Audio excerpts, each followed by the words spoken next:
Morning students, welcome to my online class. Today's topic is enforcement of fundamental rights, important writs and administrative and supervisory functions of Supreme Court. Coming to the first point, enforcement of fundamental rights. Any citizen whose rights are violated may move the Supreme Court for the enforcement of the rights. The Supreme Court has power to issue orders or writs in the nature of habeas corpus, mandamus, prohibition, quo warranto, and certiorari for the enforcement of any of the fundamental rights.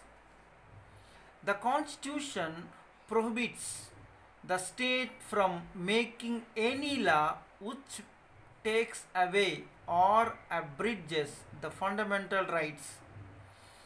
If it does so, the law shall be declared null and void by the Supreme Court. Important writs. What do you mean by writ?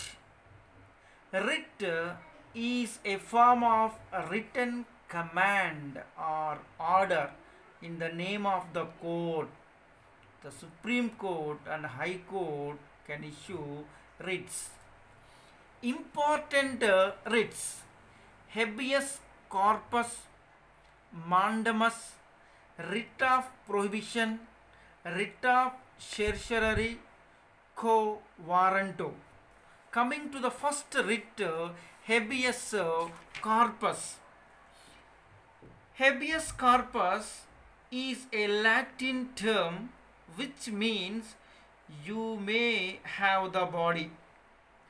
It provides a remedy for a person who has been unlawfully held in person or in police custody.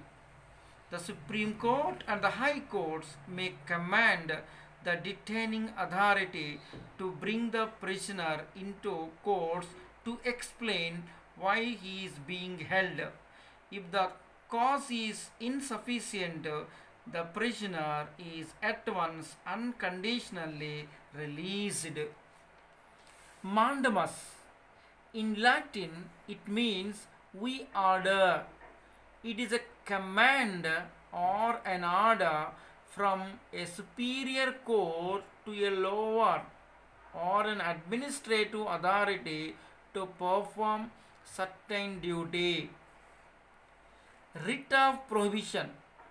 The writ of prohibition is an order issued by a superior court to a lower court to stop proceedings in a case which might be in excess of the jurisdiction of the lower court. Writ of certiorari. The writ is issued by a superior court to a judicial authority desiring to be informed of what is going on. It is issued when certain proceedings are going on. The writ of certiorari is issued after the order has already been passed by the lower court. Quo warranto. This writ is directed against a person who has wrongfully taken over an office. The writ calls upon the person to show under what authority he holds the office. If the court decides that the person concerned is holding the office illegally, it may declare the office to be vacant. Administrative and supervisory functions of the Supreme Court. Appointments of officers and staff of the Supreme Court are made by the Chief Justice of India or by which other judges as he may direct. Number 2. The court makes rules regarding the conduct of advocates and other persons appearing before it. It also makes rules regarding the fees to be charged in respect of proceedings in the court. Number 3.